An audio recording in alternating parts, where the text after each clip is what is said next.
Content is content.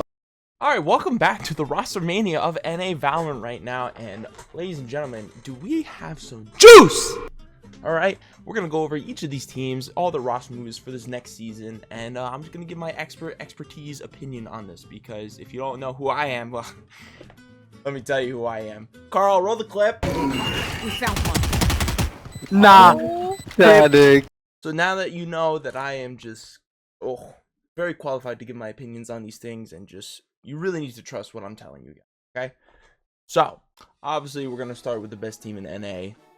We're starting with G2 Esports. So, with Icy gone, they have picked up Jogamo as their new, probably duelist, slash, maybe a little bit of a flex player, but, I would say he's probably going to be playing duelist for the most part for this team right now. It's going to consist of Jogamo, Leaf, Valen, Trent, and Jonah P. Now, they did surprisingly well this offseason, even with Icy. I definitely see this as an upgrade. Upgrades, people, upgrades.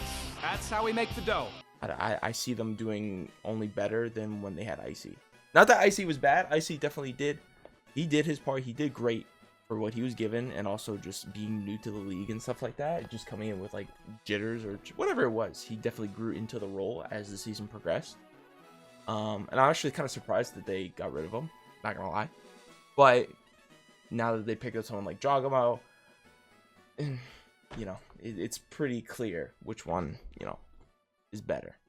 All right, now let's move over to team, the most overrated team. They're not good. They shouldn't be partnered. Sentinels, get them out of. But in recent news, Tens and Saucy have retired. They are out. And then in replacement of them, they've picked up Narrate and Bang. Let's start with Bang. Hey, yo. Bang is not overall. He's been with 100 Thieves up until this point. He's definitely not a bad player at all. All right, so let's look at some, like, he does mainly the controller role for 100 Thieves up until this point, and I'm assuming he's going to be filling that same role with Sentinels right now. Now, he is taking the place of someone like Tens. Tens, obviously, he's the GOAT. He's obviously one of the greatest players to ever play this game. It's a big role to fill. Now, in the aspect of the controller, just playing smokes, doing that for your team, I think he could do it very well. Now, will he be able to frag the same way as Tens did? We'll have to wait and see. I don't see him doing bad. He definitely can frag. He definitely has games where he just, you know, he goes in against the previous Sentinels as well. But overall, I don't think it's a downgrade necessarily. It might be a slight downgrade compared to Tens, because again, Tens seems to have a little bit more versatility in the roles. The roles that he can play, his fragging ability, regardless of what agent he's on. But do I think Bang's a bad pick? No, I don't think he's a bad pick at all. I think this is definitely a really good pickup for Sentinels. Well, now moving over to someone like Narrate. Now, Narrate, this one's a bit of a hard one to gauge. He went over to K-Corp, and in the beginning of the season, K-Corp, they did great. They did really good. They won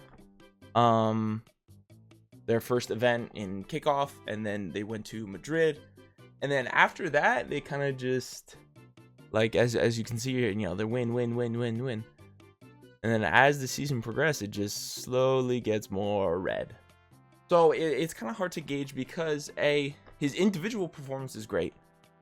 He can do flex duelist, but he did more of the initiator role, a little bit of duelist when he was over at K-Corp, but he played a lot more of the initiator role where it was needed. Now, do I think Sentinels picking up is pretty huge, especially in return, let's say, of Saucy? I think Narrate can be a better pick than Saucy. Not that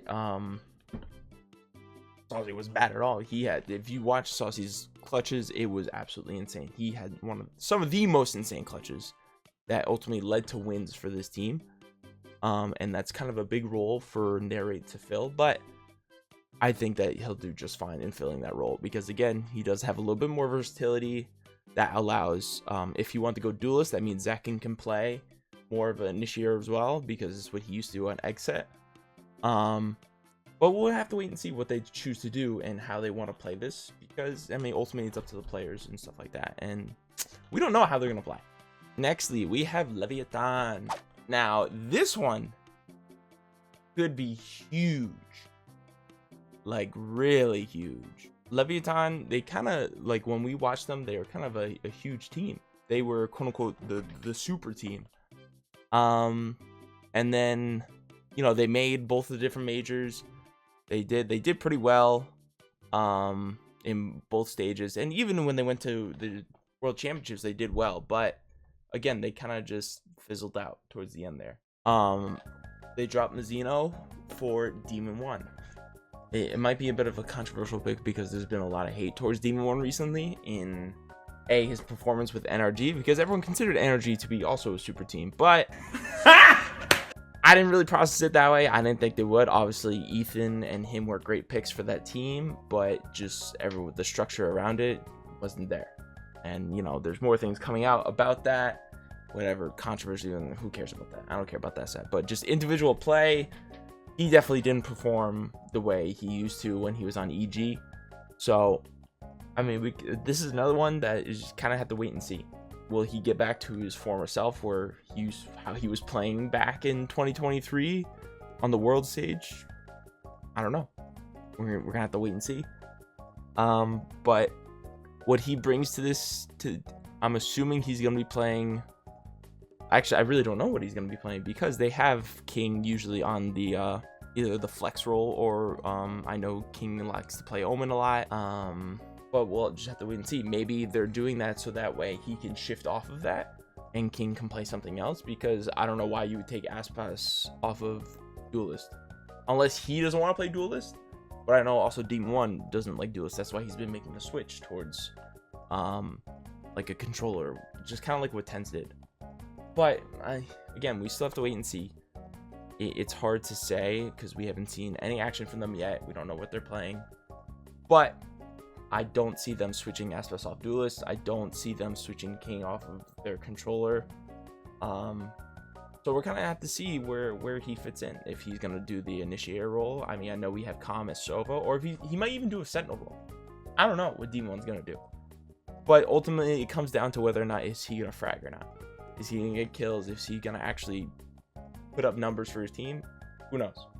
We'll just have to wait and see. Now, let's talk about NRG. There's been quite a few changes with this team over this offseason, and even during the actual season, they made quite a few changes of players. They subbed in FNS and Sam, which ultimately you might think would be a good change and stuff like that, but it really didn't affect their performance too much. They still kind of were at the bottom. They kind of failed expectations for a lot of people. They didn't put out as much as we all thought they were going to do, because yeah, we kind of thought they were a super team. You know, Ethan, they had Demon 1 coming over from EG and thought what they already had would have been immaculate, but didn't work. Obviously, Sam and FNS took their role out for a little while, but now they're back in. And in doing that, they have picked up Mata and Verno.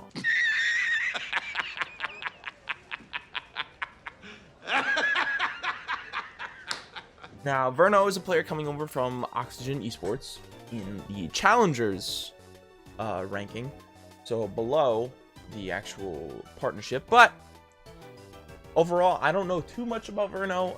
From what I've seen, though, he definitely he's more a I won't say flex player, but he can definitely play large roles. He'll do more, I would say, more of the initiator role from his previous matches, as you can see here.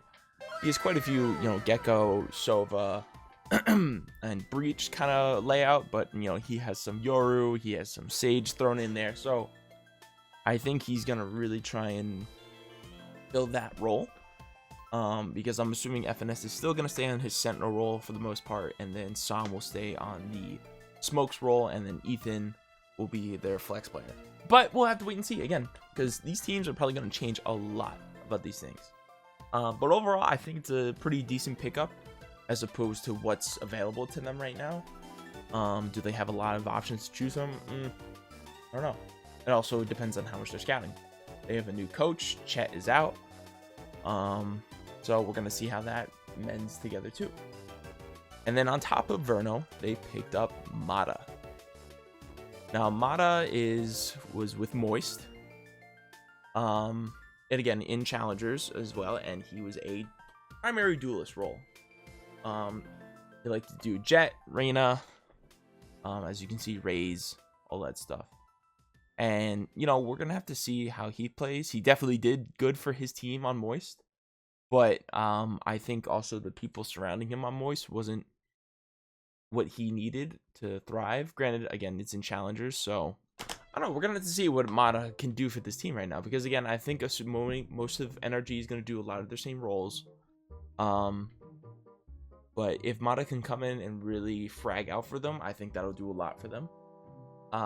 If he can kind of do what Demon was, what everyone expected him to do, and just literally just shoot things, tap, that's very beneficial for them, because Som can frag. He's a great controller. Verno has a lot of promise. I think he'll bring a lot of impact to the game. Ethan, obviously, probably hopping off the IGL now since FNF is back. And if he can, you know, we all know he's a very solid, consistent player. And FNS, he needs to just wake up. I said it. I don't care. That's my opinion. FNS is...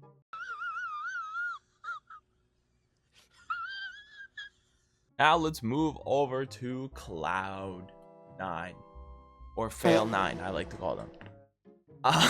No, Cloud9, they picked up Rossi and Vic. Who? I think these are pretty solid pickups for Cloud9. A lot of this stuff is speculation, because again, we just have to wait and see. But Rossi coming over from T1. T1 kind of had a underwhelming performance throughout this year. I mean, they managed to beat some pretty good teams, especially in like Genji during their time in their region Pacific. But when it came to the main stage, when it came to being at Masters, they kind of fell short. It seems like a solid pick for them as a controller person. He definitely has a decent Viper, and he can also, I'm assuming he could flex from Viper. That's what most of his Master Series is Viper. But either the Viper, KO.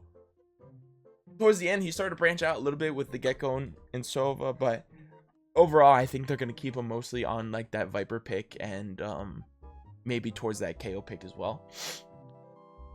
And then moving on with Vic, coming over from Moist, he's probably going to be their main controller, playing, you know, on the class like Omen, Brimstone, whatever they need for each map where Viper is not viable by himself. Now Vic could probably flex as a Viper as well, depending on if they want Rossi going somewhere else. But overall, I see Vic being the main controller for this team right now. I see him being the one to carry. Now, the reason Cloud9 I fell short in the past is it was a lot of relying on Oxy. Oxy is an insane player. He just frags out. That's just what he does. But I think for Cloud9 to be successful, they have to play more as a team more. They have to all individually pull their weight. Because when you look at the stats and stuff like that, Oxy is literally fragging out. That's just him. That's what he's able to do. But if he also doesn't have support from his teammates and stuff like that, they're not going to do much. But them picking up Rossi and Vic, I think Cloud9 will definitely be a contender for this year. Will they be a world championship contender? Probably not. I can see them going to definitely Masters, and they could probably make both events depending on how they play and how they quickly adapt. But I can also see them falling short again. And the last one we're going to talk about is 100 Thieves.